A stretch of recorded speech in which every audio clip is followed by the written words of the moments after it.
வணக்கம். இந்த சேனலை இதுவரை சப்ஸ்கிரைப் பண்ணாதவங்க மட்டும் சப்ஸ்கிரைப் பண்ணுங்கள். பக்கத்தில் இருக்கிற பெல் ஐக்கானை கிளிக் பண்ணுங்கள். பிடிச்சிருந்ததுன்னா லைக் பண்ணுங்கள், ஷேர் பண்ணுங்கள், கமெண்ட் பண்ணுங்கள். நன்றி. வணக்கம். சனிப்பெயர்ச்சி பலன்களை பார்த்து வருகிறோம். இன்று நாம் பார்க்கவிருக்கின்ற ராசி மீன ராசி. வருகின்ற பங்குனி மாதம் 15ஆம் நாள் மார்ச் 29 சனிக்கிழமை சனி பகவான் கும்பராசியிலிருந்து இடப்பெயர்ச்சியாகி உங்கள் ராசியான மீன ராசிக்கு இடப்பெயர்ச்சியாக இருக்கிறார். உங்கள் ராசியில் அவர் ஜூன் 3, 2027 வரை ஏறக்குறைய 2.5 ஆண்டுகள் அமரவிருக்கிறார். உங்கள் ராசியில் சனி பகவான் ஜென்மச்சனியாக வந்து அமரவிருக்கிறார்.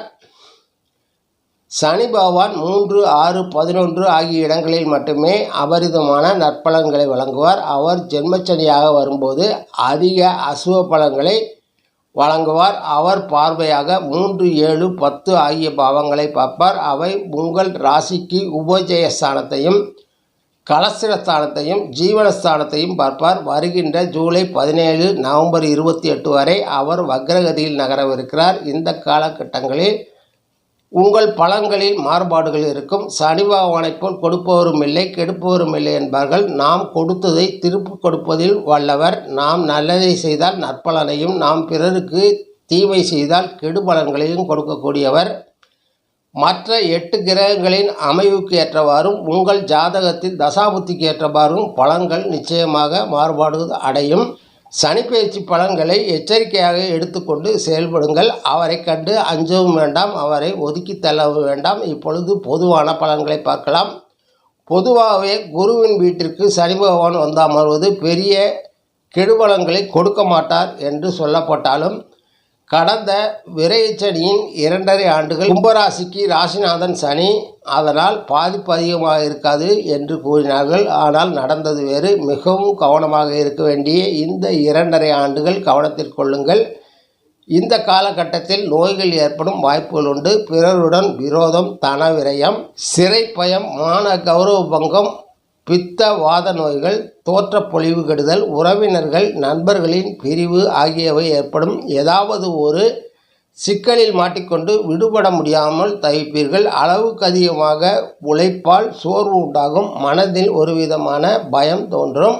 நிதிநிலையை பொறுத்தவரை உங்கள் தேவைகள் பூர்த்தியாகும் அளவுக்கு வருமானம் இருக்கும். ஆனால் எதிர்பாராத செலவுகள் பற்றாக்குறையை ஏற்படுத்தும். தொழில் முதலீடுகள் விரிவாக்கத்திற்கு உகந்த காலம் இல்லை என்றாலும் செய்தே ஆக வேண்டும் என்று நினைப்பவர்கள் இது சம்பந்தமான அனைத்து விஷயங்களையும் பரிசீலனை செய்து முடிவெடுக்கலாம். வேலை உத்தியோகத்தில் இருப்பவர்களின் வருவாய் இயல்பானதாக இருக்கும். எதிர்பார்த்த சம்பள உயர்வுகள் கிடைக்கப் பெறுவீர்கள். பணத்தை கையாளும் பணியில் இருப்பவர்கள் கவனமுடன் பணத்தை கையாள வேண்டும். அதிகபட்ச கவனமுடன் செயல்பட வேண்டிய காலம் இது. குடும்ப வாழ்க்கையை பொறுத்தவரை மகிழ்ச்சிகரமானதாகவே அமையும். குடும்ப உறுப்பினர்கள் உங்களுக்கு முழு ஒத்துழைப்பை வழங்குவார்கள். ஆனால் உறவினர்கள் நண்பர்களுடைய உறவில் விரிசல்கள் விழக்கூடும். அதற்கு நீங்கள் காரணமாக அமையக்கூடும். கணவன் மனைவியிடையே சிறிய ஊடல்கள் ஏற்பட்டாலும் குடும்ப வாழ்க்கை அமைதியானதாகவும் மகிழ்ச்சிகரமானதாகவும் அமையும். ஆரோக்கியத்தை பொறுத்தவரை மிகவும் கவனமாக இருக்க வேண்டிய காலகட்டம் இது. பித்தம், வாதம் போன்ற நோய்கள் ஏற்பட வாய்ப்புள்ளது. நீண்ட நாள் நோய் சிகிச்சையில் இருப்பவர்கள் கவனமுடன் தங்கள் சிகிச்சையை தொடர வேண்டும். உடல் நலன் மற்றும் மனநலன் இரண்டிலுமே அதிக கவனம் செலுத்த வேண்டியது அவசியம். உடல் நலனை சீராக வைத்துக்கொள்ள நல்ல சத்துள்ள, ஊட்டச்சத்துள்ள, நோய் எதிர்ப்பு சக்தியுள்ள உணவுகளை உண்ண வேண்டும். உடற்பயிற்சி, நடைப்பயிற்சியை மேற்கொள்ள வேண்டும். மனதை அமைதியாக மகிழ்ச்சியாக வைத்துக்கொள்ள ஆன்மீக வழிபாடுகள் மேற்கொள்ளுதல், யோகா மற்றும் தியானம் பயிற்சிகள் மேற்கொள்ள வேண்டும். மனதிற்கு பிடித்த மகிழ்ச்சி தருகின்ற காரியங்களில் ஈடுபட வேண்டும். வேலை உத்தியோகத்தில் இருப்பவர்கள் இயல்பான நிலையே இருந்தாலும் அதிகமான வேலைப்பளு காரணமாக சோர்வடைய நேரிடும். உங்கள் உடன் பணிபுரிவர்களுடன் உங்கள் மேலதிகாரிகளுடனும் கவனமாக உறவை கையாள வேண்டும். வேலை செய்யும் இடத்தில் கவனச்சிதறல்களை தவிர்த்துவிட வேண்டும்.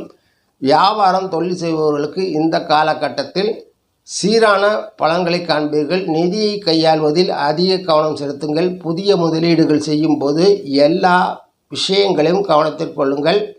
மாணவர்கள் அதிக உழைப்பு, அதிக கவனம் செலுத்தினால்தான் அதிக மதிப்பெண்களை பெற்று அடுத்த நிலைக்கு முன்னேறி செல்ல முடியும்.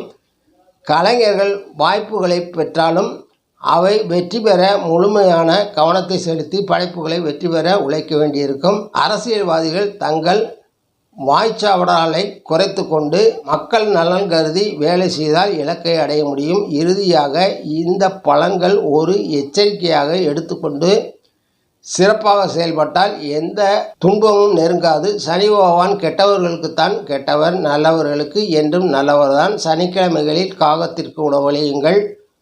முடிந்தால் ஊனமற்றவர்களுக்கு உங்களால் முடிந்த உதவிகளை செய்யுங்கள். விநாயகப் பெருமானை வணங்கி அவர் அருளாசியை பெற்று நற்பலன்களை மேலோக்கிக் கொள்ளுங்கள். நன்றி, வணக்கம். மீண்டும் சந்திப்போம்.